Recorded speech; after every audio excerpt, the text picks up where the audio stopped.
everyone, and welcome to our first presentation to the Grow with Google Professional Trainer Program series and the Queen's Chamber of Commerce. My name is Jacqueline Donado. I am the Strategic Program Manager of the Queen's Chamber of Commerce, and we are very pleased to present today Connect with Customers and Manage Your Business by Pithia Abdul Razak. She's a professional trainer at Grow with Google. Our outreach specialist, Mohamed Amin, will be sharing the PowerPoint presentation and will upload the video later on into our YouTube channel. Please write all your questions in the chat. We are broadcasting on Facebook Live also. And once again, thank you for being here. I look forward to work with all of you. And Pithia, the floor is all yours. Okay, thank you, Jacqueline. And good afternoon, everyone, and welcome to today's training on how to connect with customers and manage your business remotely. My name is Pithia Abdul Razak, and I will be your Grow with Google trainer this afternoon. In case you're wondering what the Grow with Google program is, Grow with Google is an initiative that helps people prepare for work, find jobs, and grow their businesses using Google tools. I would like to say a special thank you to the Queen's Chamber of Commerce for partnering with Grow with Google to provide this training. In addition to today's workshop, you can find even more information and resources to help you with remote work by visiting grow.google/remote work. A little bit more about me. In addition to being part of the Grow with Google speaker team, I also own a boutique digital marketing firm right here in New York City, and I work primarily in this role with Google partner organizations in Ohio and New York State, with some exceptions. Like Jacqueline said, you will be receiving a copy of today's presentation directly from the Queen's Chamber. I ask that you just give them about 24 hours or so to follow up with you, because what happens is that the minute we log off, people start emailing us. So I just like to set expectations. And if you like, you can take a copy of my contact information. And if there's any questions that you have, if there are any questions that you have after the presentation that you would like to ask me, just go ahead and shoot me an email. Please feel free to connect with me as well on the social media space. I'm constantly sharing small business marketing tips. Okay, so that you guys can enjoy the best version of the presentation, I will turn my camera off, but when we do Q&A, I will turn it back on again. All right, so let's jump right in. In this presentation, we're going to discuss the important things you need to do to update your business information online and to work effectively remotely. We will also go over some special Google tools that can help you to stay productive no matter where you are. First, we're going to talk about how to update your customers with critical business information through your business profile, Google Ads, and of course, your website.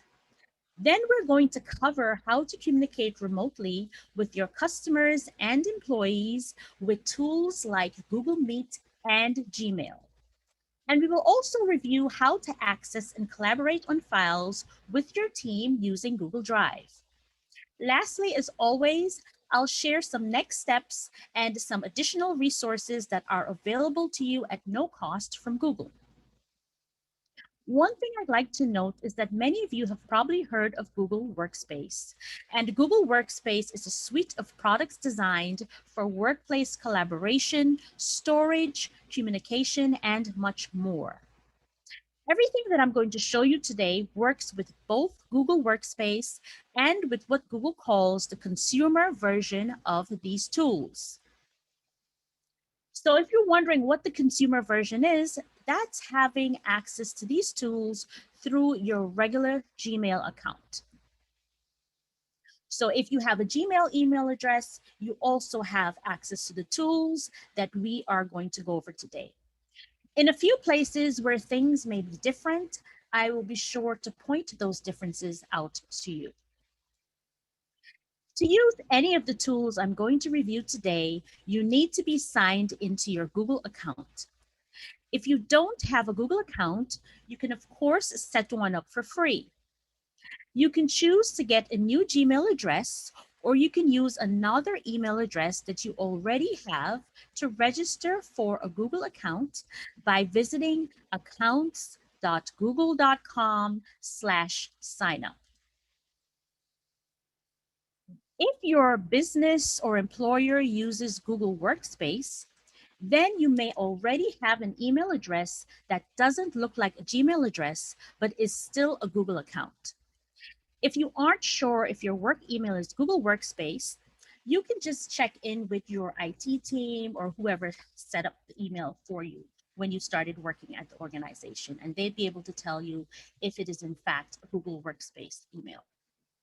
Now let's talk about how to update your customers with any critical business information.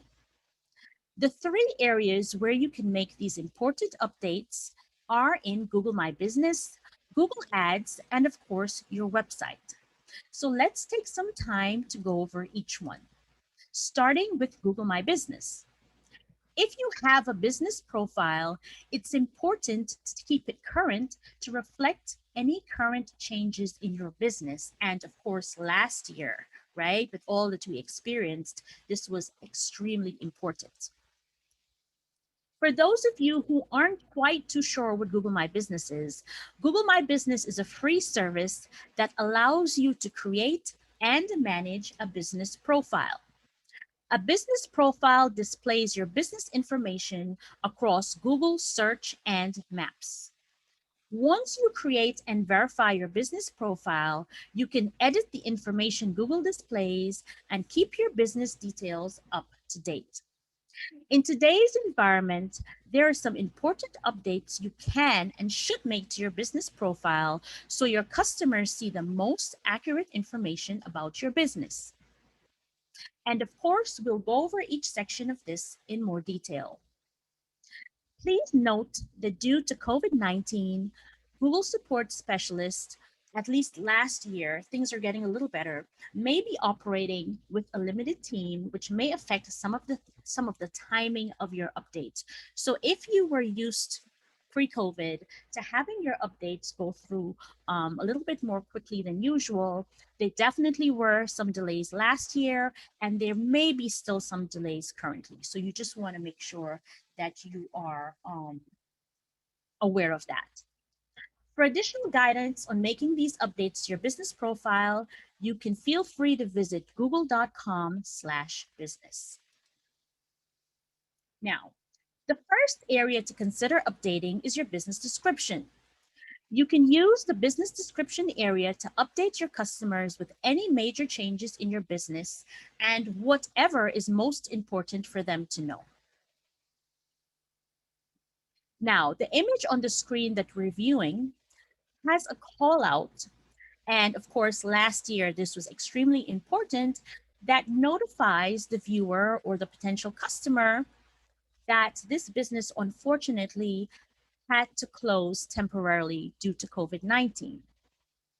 Now, the reason why it's sharing information like this is important, in this case, this store did have an online store that their customers could still support them at. And so even though the physical business was closed, having this notification up allowed them to share the information about their customers visiting their store. So of course, this is sort of a canned description, but you can change these notifications and descriptions to have them fit the information that applies to your particular business. Once you're done editing, you will simply click apply and your update will then be sent for review. If your hours of operations have changed, be sure to make that update in your business profile. Now, you can update your business hours through the Google My Business dashboard on your computer or via the mobile app. From the dashboard menus, if you're doing this from your computer, from the dashboard menu on the left, you would click Info, which we can see is highlighted on the screen. Then click on the pencil icon next to your hours to make your necessary changes. If you're doing this from the mobile app, you would click on Profile, scroll down to the clock icon, click on that section, and edit your hours there. Okay, so those are two ways that you can update your business hours.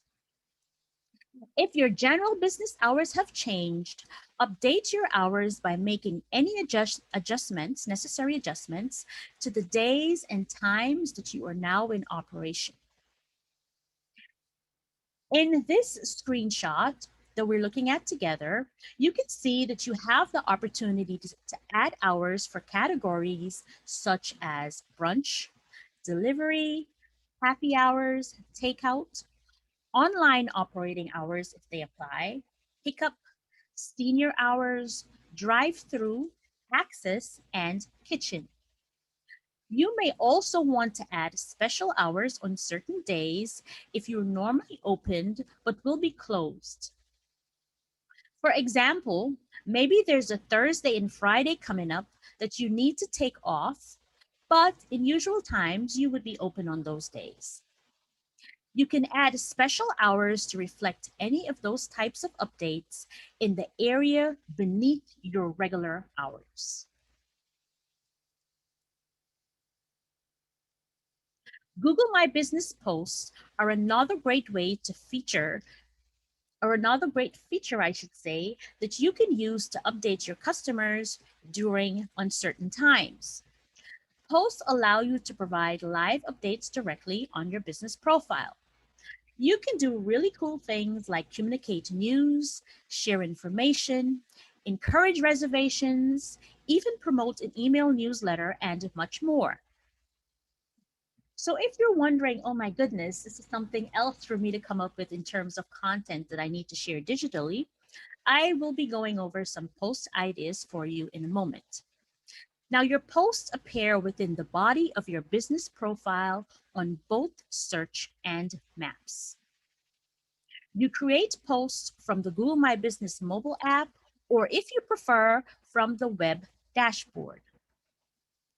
You should add one or more images or video because, as we know, rich media, like I like to call it, is better received online. And of course, a link to your website.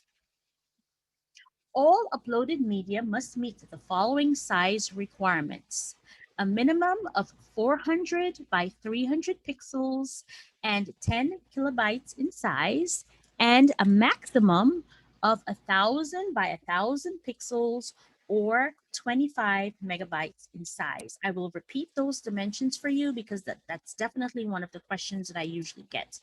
So minimum would be 400 by 300 pixels, 10 kilobytes in size, or maximum 1,000 by 1,000 pixels and 25 megabytes in size.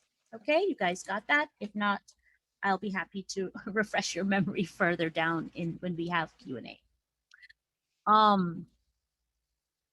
You can also see how posts are influencing potential customers by reviewing their activity from the Google My Business dashboard. And actually, let me correct myself. It's 10,000 by 10,000 pixels, 25 megabytes in size. That didn't sound too right to me. I'm like, wait a minute, that's wrong. Okay, the type of posts available to you are dependent on your business category, of course. In your account, you may have the option of a COVID-19 post. You can use that to update the status of your business as it evolves. And hopefully we're coming to the end of all of these sorts of updates. I'm really rooting for us. I hope the summer will be great. And come fall, we will be back to whatever the new normal is. So on the screen, you can see an example of a business called Honest Soul Yoga creating a COVID-19 update.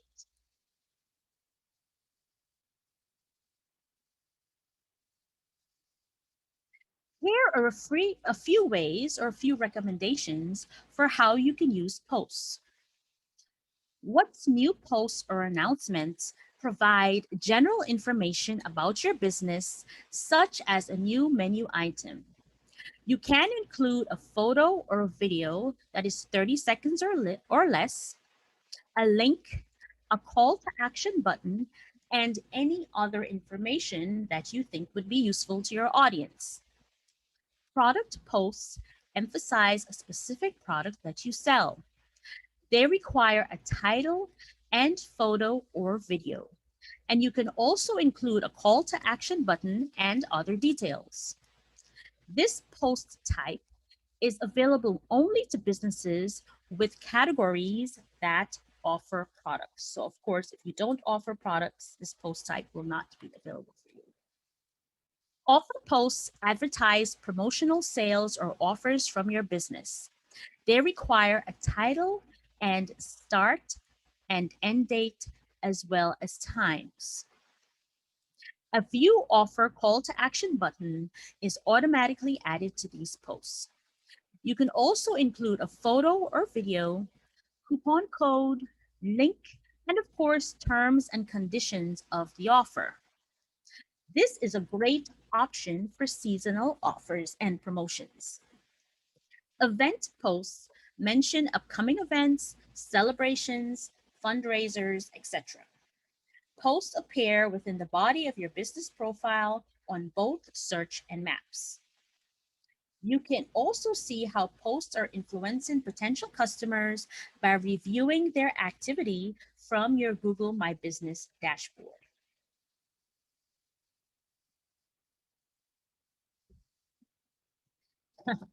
A concern that I always hear is that, oh my goodness, this is such a great tool, but as a business owner, I'm already overwhelmed with running my business. And now this is something additional that I have to do. And even though I see value, I myself may not have the time to do so. Well, I've got good news for you. You can invite managers to help manage the business profile from your users tab. Incidentally, inviting another person only gives them access to your Google My Business profile, but not to any other Google products that you might use, like your Gmail. In other words, they can't read your personal email or your company email or anything like that. They only have access to managing the dashboard. So to add a manager, you would click users from the left side navigation, then click the button labeled add users in the top right corner. Now, add the email addresses of the managers that you'd like to invite. There are 4 access levels available. The primary owner, that would be you, and you should never transfer ownership of this profile unless you are stepping down or selling your business. Very important. You should always retain primary ownership. Co-owners or managers can do almost everything that owners can do except delete the profile or transfer ownership. And site managers, they have more limited access to the business profile. When you're done designating access based on who you're going to invite to help you to manage the profile, click invite to send an email to the new page managers. Once they open the email and accept the invitation, you'll see them listed as authorized managers.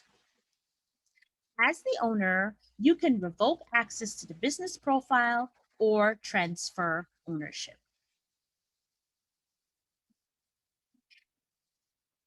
In the unfortunate event that you need to mark your business temporarily closed, there's a new feature that also allows you to do that. On your computer, you would sign into Google My Business, and in the menu on the left, click Info. To the right, go to the section marked Close this business on Google. To expand this section, you might need to click the arrow. From here, you can select Mark as temporarily closed. And hopefully no one here has had to do that last year or will have to do this going forward. If you have multiple profiles, select the profile you want to change, then follow the same steps. Moving on to Google Ads. The next place you'll want to update critical information is within your Google Ads. And of course, this only applies if you have active ads going. Google Ads can appear on Google when people look for the product or service that you offer. Ads can appear on the top or bottom of a Google search results page next to or under an ads label. If you are currently running Google Ads, here are a few updates you may want to consider. And this particular recommendation, I think, was more relevant right at the beginning of COVID. But depending on the kind of business that you have and your business's situation, you may still want to consider some of these recommendations. So you may want to modify or pause an ad to reflect the current state of your business. And to do so, you would sign into Google Ads at ads.google.com. When making modifications to your ads, first evaluate the messages of your current ad campaigns. Review all of your assets thoroughly. For example, think about the appropriateness of images and videos that show large gatherings of people or face-to-face interaction. We're getting better and we're all coming back out, but large gatherings are still, for the most part, being discouraged. So you really don't want to be running ads, especially, for example, if you are a restaurant and you're limiting, the flow of customers. Doing an ad with a restaurant that's overflowing with people may have been attractive pre-COVID, but not so much right now. Update your customers with business changes and communicate what's necessary for them to know right now. Consider whether your message is helpful. For example, edit your ads as needed to let customers know if you offer services like delivery or in-store pickup. Review things like shipping settings and estimated delivery. And also think about any changes that may be happening with your delivery, right, with the current situation, to make sure that you're accurately reflecting this to your audience. Lastly, consider the text and tone of your headlines. Also review your descriptions and landing pages. Make sure you're sensitive to how certain words may make your audience feel right now. Be careful about the current double meanings of words like protection, checkup, prevention, virus, or even viral. For international campaigns, if you're running them, be aware of local terms that have been used to reference COVID-19 and other regional disruptions. If you need to pause a campaign, you can do that as well. The image we're viewing on the slide shows us how to do that. After signing into your Google Ads account, look next to each campaign name. You'll see a green circular icon indicating the status of each of your campaigns. To change a campaign status, click the status icon, then click pause to place the campaign on hold.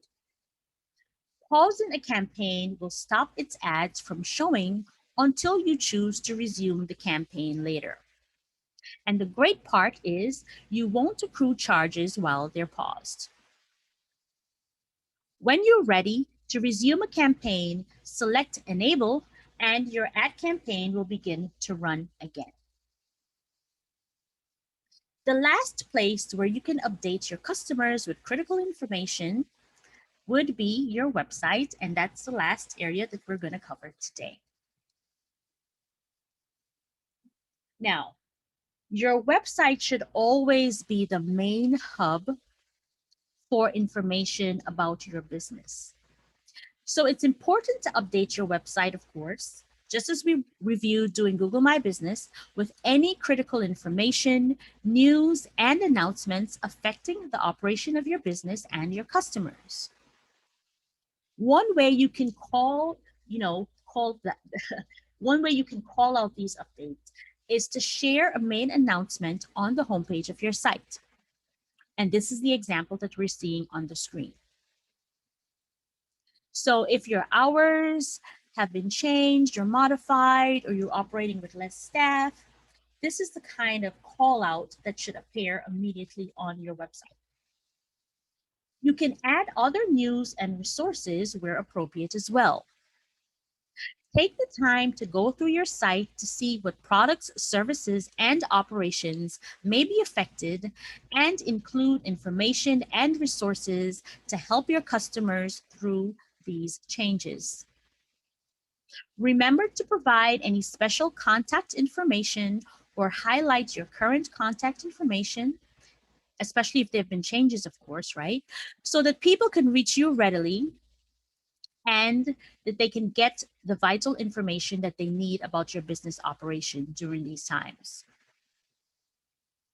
This has been a time of uncertainty for us all. So whatever you can do to assure your customers, whether it's informational or inspirational, will be helpful and much appreciated at this time. One great idea is to create a video message or series of messages addressing your customers and providing critical information. And we all know that videos are very well received, and it's so much easier for someone to receive information by watching a video than by having to read a whole lot of text. So maybe that can be an approach that you can take. Just post it on your website or your social media. And this way you're consistently dispersing the information that is very pertinent at this present time. Okay, let's move on to the next section, which will be how to effectively communicate with customers and employees remotely. Starting with Google Meet. Google Meet allows you to hold video meetings with people both inside and outside of your organization. Now, you don't need a Google account to participate in Google Meet video calls. However, if you don't have a Google account, the meeting organizer or someone from the organization that invited you to the meeting must grant you access.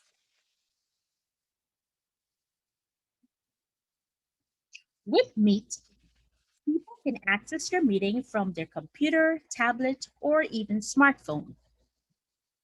One of the great benefits of using Meet is that you don't need any plugins or special software.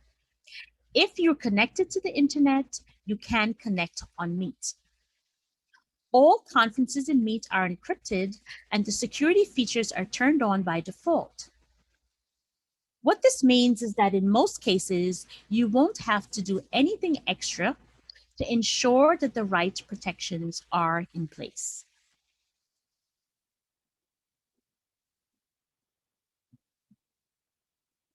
This slide compares the free version of Meet with the available paid plans. Paid plans refer to Google Workspace accounts, and some of you may be more familiar with the term G Suite. So when I say Google Workspace, I'm referring to G Suite. So paid plans refer to Google Workspace accounts or a special option called Workspace Essential that includes Google's productivity tools, which would be Meet, Docs, Slides, and Sheets. As you can see, the free version allows up to 100 meeting participants in a meeting, and meetings can be up to 1 hour, and there is no limit on the number of meetings that can be held. For paid Google Workspace accounts, meetings can hold up to 250 attendees and allow you to record meetings depending on the plan. This presentation includes information about both the free and paid features. The Meet interface might look slightly different depending on the version that you use. To learn more and compare plans, you may visit the Google Workspace pricing page at workspace.google.com/pricing. If you guys want to take a quick snapshot of this slide, you can go ahead and do so for future reference. Having a Google Meet video conference rather than an audio call helps people feel connected. If you haven't tried Meet, here are some ways that you can use it. You're probably used to having in-person brainstorming meetings with your team. Try doing so in Meet. If you normally meet with clients in person, encourage your clients to schedule consultations with you via Google Meet. You can even host online classes or virtual get-togethers with Meet as well. Like a lot of Google tools, there are different ways to connect with Google Meet. I'm going to show you 2 ways to join a Meet video call. No matter how you access Meet, you'll have a variety of options that you can choose to use. The easiest way to access Meet is through meet.google.com. And this way is perfect for impromptu meetings and conversations. From meet.google.com, all you have to do is click Join or New Meeting, and that's what we're seeing on the screen. And remember that you don't need a Google account to participate in Meet video meetings. However, as a reminder, if you don't have a Google account, the meeting organizer or someone from your organization must grant you access to the meeting. If you're not signed into a Google or Gmail account, you can't join using your mobile device. So that's just one little snafu that you have to think about. Second option. If you want to schedule a meeting in advance, even if it's later on the same day, you can do that through Google Calendar. This is the second way to schedule a Google Meet. And you can find your calendar by going directly, once you're signed into your account, to calendar.google.com. Once you're in your calendar, double-click on the time and day when you want to schedule the meeting. Add the title and start filling in the pertinent details. And once you do so, you would click Add Google Meet Video Conferencing, which is what we're seeing highlighted on this slide, so that you have the option of having the meeting via Meet. If you're using Google Workspace, the process of setting up a meeting is very similar. When you click the arrow next to Join with Google Meet, you'll see the option to join the meeting by phone. Within your meeting, you can also click the More Options link to add more information about the meeting. And this is the highlighted image that we're seeing on the screen. You may add guests by entering their email addresses, add notes, and other options. When you finish setting up the meeting, make sure to select Save. When you save the meeting on your calendar, everyone you invited to the meeting will get an email invitation that looks like the image on the screen. They will then have the option to accept or decline the invitation.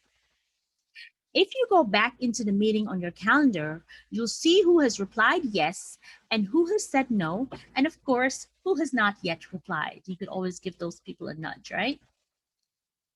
When it's time to actually start your meeting, go back to your calendar, click on the meeting, then click Join with Google Meet. And that's the blue little button that we're seeing on the screen. Everyone you invited to the meeting will also access the link from their calendars. Or if they wish, they can go to their email and join the meeting from the link there. When you click on the link, you'll see a screen similar to this image with a big button that says Join Now. As you can see, people can join the meeting from both their computer or smartphone. Not everyone has a camera on their computer, but nearly everyone has one on their phone. You just saw different ways to initiate a Google Meet video call. Now let's take a deeper look at the different features of the tool. Here's a screenshot of how Google Meet looks with many people participating. There are several settings you can control when attending a meet. You can mute your microphone or turn off your camera. And you do that by clicking on the gray microphone for mute or the camera icon for video, and this is located at the bottom of the screen. Doing so will add a red microphone icon with a strike through on top of the section of the screen and signals to everyone else that the microphone is off. If someone has their camera turned off, you won't see a live shot. Instead, you'll see their Google account profile picture if they have one, or just a static icon with their first initial. Even when people are on a video call, there are times when they may wish to communicate via chat. This is useful when one person wants to share links to other files. It's also useful when asking for information from a larger group. Or sometimes participants need to send messages to each other or to specific people, and they need to do so without interrupting the speaker. Anyone in the meeting can click on the chat icon on the top right of the screen and then type a message to the rest of the group. If someone in the meeting wants to share or show a file or document that is on their computer with the rest of the group, they do so by sharing their screen. And this is done by selecting Present Now, and that is the option that's highlighted on the screen on the bottom right-hand corner. The person sharing their screen may have multiple windows open, and when they select Present Now, Google will ask exactly which window or tab they want to share. A word of caution with this, you guys, especially if you're kind of like rushing or you're nervous about making a presentation, this is what I always do. Anytime I'm going to do a screen share, like I did this even before this presentation, I just make sure that I, completely close down everything on my computer and only have tabs and windows that, are okay with me sharing publicly or within the group that I'm presenting to. You don't want to run into the situation where you may have confidential information open on your computer, and by accident or nervousness, you actually share that confidential information. So I would just completely close everything down, save everything you need to save, close everything down, and only have relevant tabs and windows open, so that if by accident you hit the wrong window or tab, you're not sharing any confidential or private information with the group. Meet also allows you to record meetings to Google Drive, safely storing the recording for the meeting owner after the recording is stopped or the meeting ends. Okay, so this is a great feature because especially if it's a planning meeting and you're designating tasks to people, you may want to record that meeting, or maybe someone couldn't attend the meeting and they need to catch up. This is a great way to share exactly what happened at the live meeting so that everybody who needs the information is aware. All right, so this option to record is also helpful for something like a live training session that you may want to reference later or share with people who weren't able to attend the training live. You may want to practice using Meet with a friend or trusted coworker. That will help you feel more comfortable with the technology and also with how you look and sound on Meet. I know a lot of people are self-conscious about how they look, how they sound. Here are some best practices for having a great Google Meet. When you're conducting or participating in a video Meet call, you should keep your camera on. It makes a better impression and helps you to stay more engaged, right? So I'm presenting a webinar and I would prefer for you guys to see the information than be distracted by, little square with my face. However, if this was a team meeting or something of the sort where we need to brainstorm and, have conversations, since we're all living in the virtual world, it's just a little comforting for everybody to have their cameras on so that that interaction could happen. Choose a neutral background if you're able to and reduce area clutter. An external microphone may provide better sound quality than one that's built into your device, and is especially helpful if you plan to conduct any virtual webinars. So today I'm actually doing this webinar via an external microphone, not the microphone that's attached to my computer. And lastly, when you're not speaking, Remember to mute your microphone and limit your moving around so as not to distract from the person who has the stage. Let's talk briefly about how you can use a special Gmail feature to help to manage your business remotely. If your business practices have changed, you can set up an out-of-office auto reply that will automatically notify people about your new operations. When people send you an email, they'll receive an automated email response containing exactly what you've written as an auto response so that they can get, again, updated critical information such as change in hours, new contact information, or anything that you may need them to know. To set up a Gmail auto reply, go into the upper right corner of your Gmail screen and click the gear icon. Some options will drop down. Select settings, and that's what we're seeing highlighted on the screen. And in some cases, you may have to click on see all settings. This is not always true.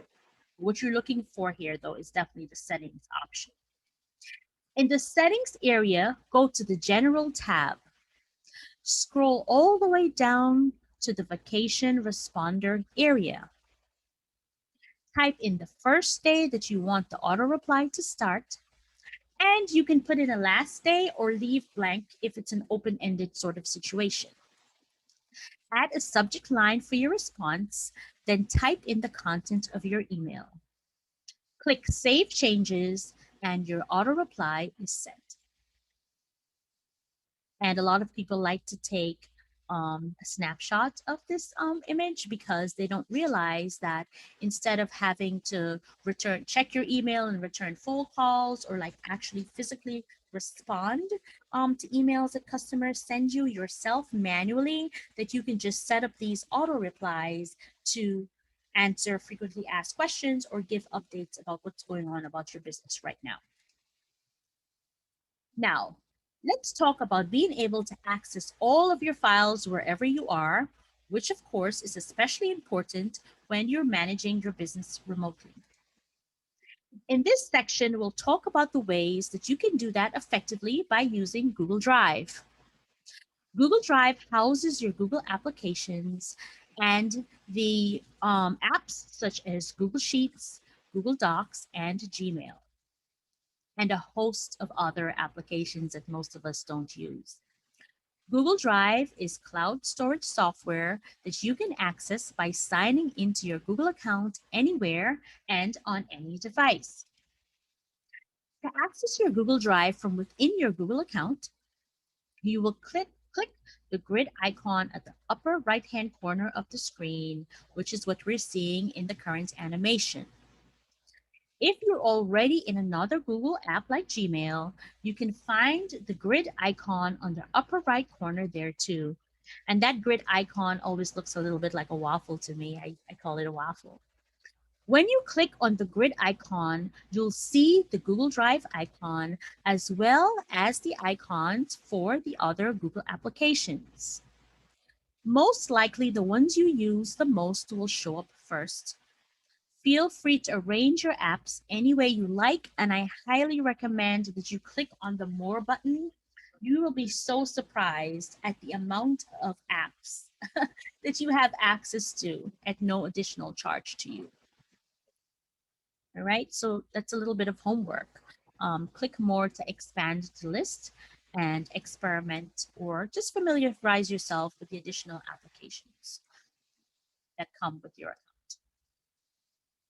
Now, you can upload any type of file to Google Drive, whether they originated in Google or not.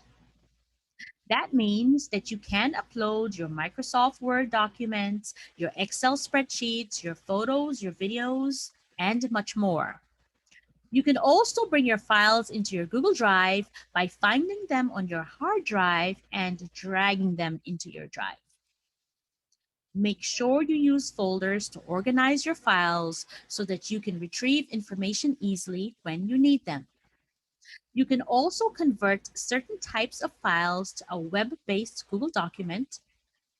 And an example of this would be converting your Microsoft formatted documents to Google Docs, Sheets, or Slides.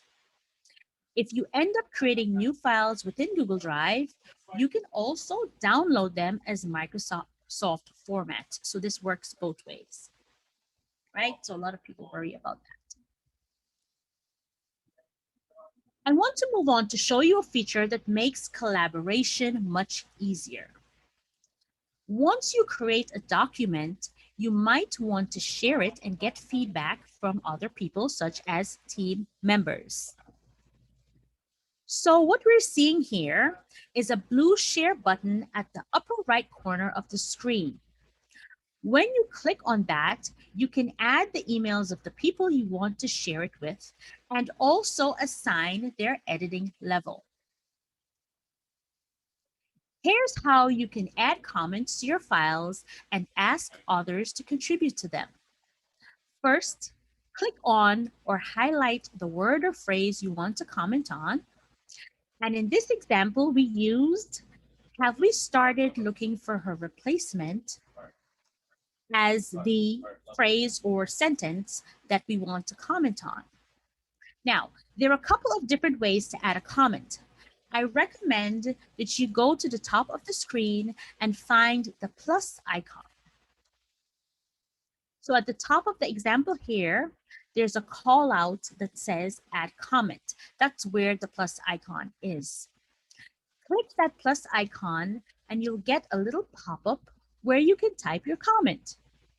When you do that, everyone who has access to the file can now see your comment. But you can also alert or assign someone to that comment.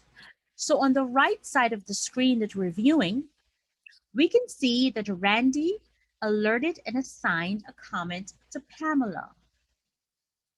You tag someone in a comment by typing a plus or @ sign and the email address of the person you want to alert.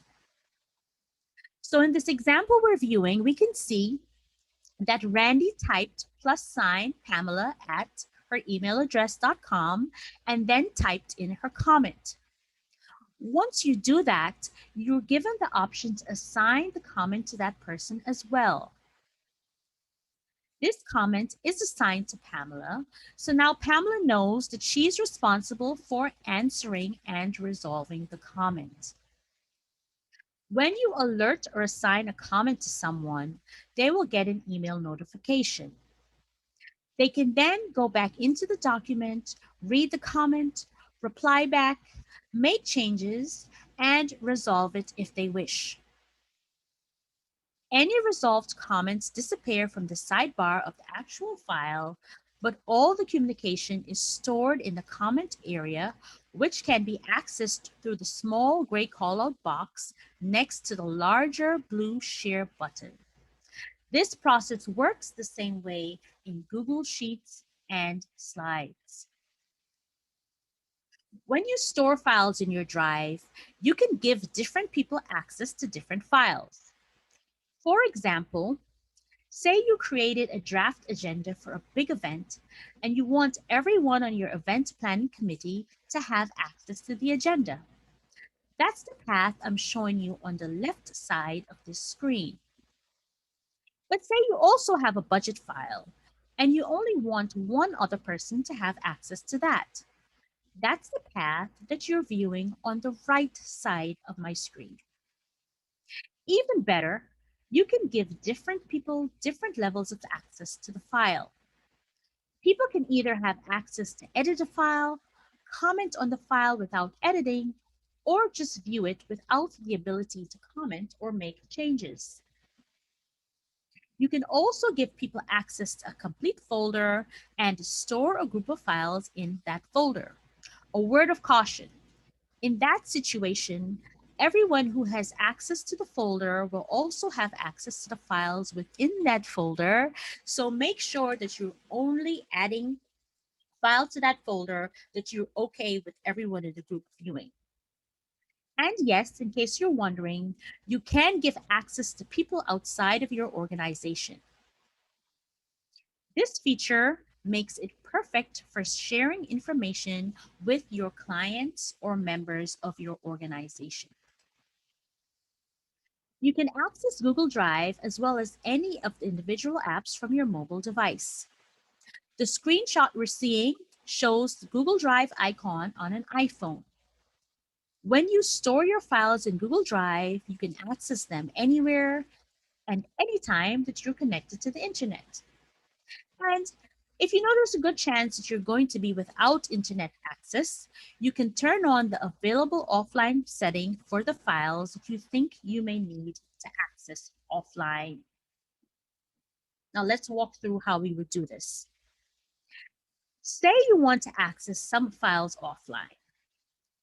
The Make Available Offline feature will allow you to open, edit, and save work in the files you indicate when you don't have an internet connection. However, remember to set this up while you still are connected to the internet. In the screenshot here, we're demonstrating how to go to the File menu and then scroll to the Make Available Offline section. And you would need to click that little call out button to enable this functionality. Be sure to enable this feature for any files you think you'll need offline before you get stuck without an internet connection. Also, and this is the part where many people get tripped up, you must do this on the specific device that you want to use to access the file offline. So if you did this on your computer, but you're trying to access the file on your tablet or your mobile phone afterwards, it's not going to work. You have to do it on the specific device that you're going to use to work on the files offline. So just wanted to make that clear because that's an area where people sometimes get tripped up. Okay, so we're almost at the end of our time today and we've covered a lot of information. Let's move on to do a really quick recap and I'll share some additional resources that you can access on your own to keep learning. And then let's see if we have enough time for some Q&A. Here's what we recommend as your next steps. First, update your business profile so that it accurately reflects your current operations.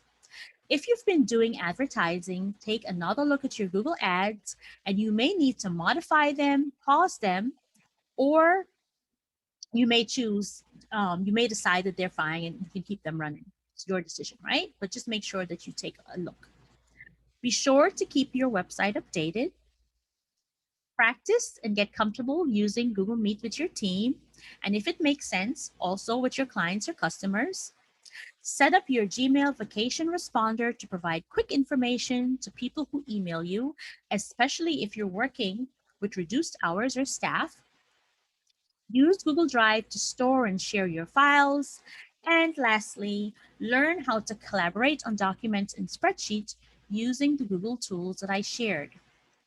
Really quickly, some additional resources. If you want to sharpen your business and marketing skills, check out Primer. This is a free app you can download to your phone, and it's available for both Android and Apple devices. Another great resource are Google's quick help videos, and here you can get answers and learn how to make the most of Google's tools in just a few minutes. You can learn things like how to get your business listed on Google Search and Maps, how to create a YouTube channel for your business, and yes, how to start a Google Meet conference. And you can take a quick snapshot of this slide. And to access the playlist, you would simply go to g.co/grow/quick help. As a review, Grow with Google is a new initiative to help people prepare for work, find jobs, and grow their businesses. And you can find out more by going to google.com/grow.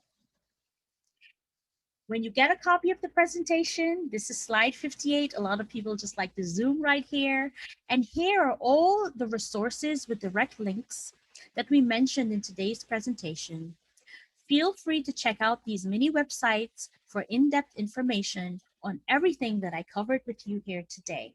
So we do have a couple minutes left. Jacqueline, I don't know if you want to see if there's any Q&A, any questions that we can take, any questions in the chat or Q&A box? Yes, Amin is checking on the chat for some questions, but definitely we invite all our participants to raise your hand or ask questions on the chat.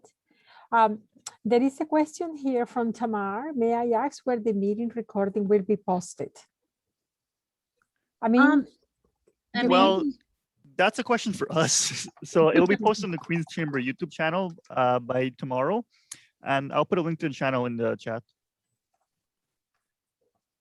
and Pitia, I believe that you're going to share with us the PowerPoint presentation, and we're going to share with all the attendees here in Absolutely. Zoom and also in another platform that called Absolutely. Event Bank, that is Glue, that we also have people following that. Absolutely. I'll send you guys a copy of the presentation.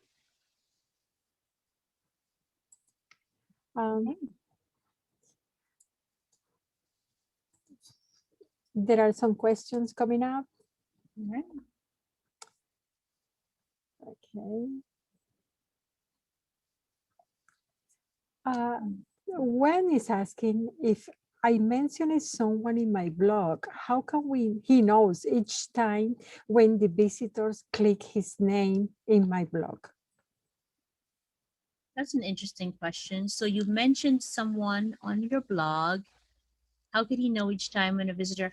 Okay, so you would have to hyperlink his name and track that link using some sort of tracking system. You can do, if you have Google Analytics on your website, maybe you can use a UTM code to track, or it could be something simple as like using a shortened link that leads somewhere so that you can actually click the interaction of that person's name or whatever you're referencing.